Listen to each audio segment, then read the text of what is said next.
ring for the roof of the EcoPod, and we made 28 molds.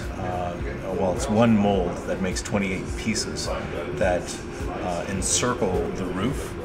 And we made it this way because we thought it would be easier to do it this way, and then the center piece would be consisting of 4 quarters that would be installed separately. So this is a method we thought we would try for the manufacturing for this. We thought it would be really simple, and so far so good. So here you get to see the installation.